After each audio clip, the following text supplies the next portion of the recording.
കൂടുതൽ വാർത്തകളും വീഡിയോകളും കാണാൻ ഈ ചാനൽ സബ്സ്ക്രൈബ് ചെയ്യുക. കൂടെ ബെൽ ബട്ടൺ അമർത്തുക. Please subscribe our channel. നമസ്കാരം. ജ്യോതിഷ പങ്ക്തിയിലേക്ക് എല്ലാവർക്കും സ്വാഗതം. യന്ത്രങ്ങളും രത്നങ്ങളും എന്ന വിഷയത്തെപ്പറ്റിയാണ് ഇന്ന് പ്രതിപാദിക്കുന്നത്. വിവിധ ഉദ്ദേശ്യങ്ങൾക്കായി താന്ത്രികമായ യന്ത്രങ്ങൾ എഴുതി പൂജ ചെയ്ത് ദേഹധാരണം നടത്തുന്നത് പൊതുവെ നൂറ്റാണ്ടുകളായി നമ്മുടെ നാട്ടിൽ നിലനിന്നു വരുന്ന ആചാരമാണ്.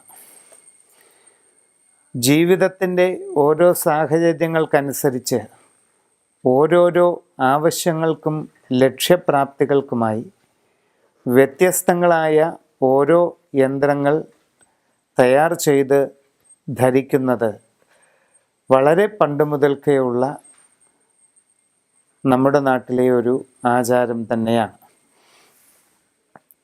അശ്വതി മുതൽ രേവതി വരെയുള്ള 27 നാളുകാർക്കും അവരവരുടെ ഇപ്പോഴുള്ള ഗ്രഹസ്ഥിതി അനുസരിച്ച് ഉദ്ദേശിക്കുന്ന കാര്യസിദ്ധിക്ക് വേണ്ടിയും തൽക്കാല ക്ലേശ നിവാരണത്തിന് വേണ്ടിയുമൊക്കെ ഏതേത് യന്ത്രങ്ങൾ ധരിക്കാമെന്നും അത് എപ്രകാരം ഉപയോഗിക്കാമെന്നും വ്യക്തമാക്കുകയാണ് ഇന്ന് ചെയ്യുന്നത്.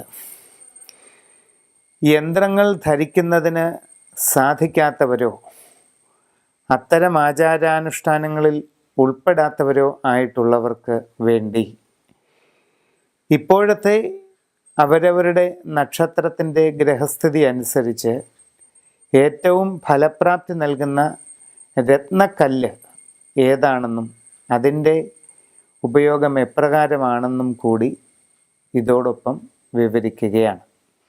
അശ്വതി മുതൽ രേവതി വരെയുള്ള 27 നാളുകാരുടെയും യന്ത്രങ്ങളും രത്നങ്ങളും ഏതൊക്കെയാണ് ഇപ്പോൾ ഉപയോഗിക്കേണ്ടത് എന്ന് പറയുന്നു.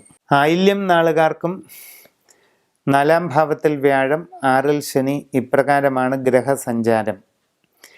പല വിധത്തിലുള്ള സാമ്പത്തിക ബുദ്ധിമുട്ടുകൾ അനുഭവപ്പെട്ടേക്കാം. കയ്യിലുള്ള ധനം കൂടെ നഷ്ടപ്പെട്ടു പോകാൻ സാഹചര്യം ഉണ്ടാകാതെ പ്രത്യേകം സൂക്ഷിക്കുക.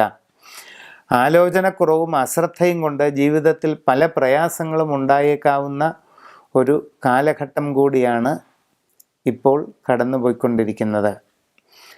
എല്ലാവിധ ദോഷങ്ങളും ശമിക്കുന്നതിന് ജയസുദർശന യന്ത്രം ദേഹത്ത് ധരിക്കേണ്ടത് വളരെ അത്യാവശ്യമായി കാണുന്നു. അതോടൊപ്പം പത്മരാഗക്കല്ല് അഥവാ വൈറ്റ് ലോട്ടസ് സഫയർ എന്ന രത്നക്കല്ല് വെള്ളി ലോക്കറ്റിലോ മോതിരത്തിലോ ആക്കി ധരിക്കുന്നത് ഒരു പരിധിവരെ നിർഭാഗ്യ തരംഗങ്ങളെ ഒഴിവാക്കുന്നതിനും ഉദ്ദേശിക്കുന്ന കാര്യങ്ങൾ നേടിയെടുക്കുന്നതിനും വളരെയധികം ഫലം നൽകുന്നതാണ്.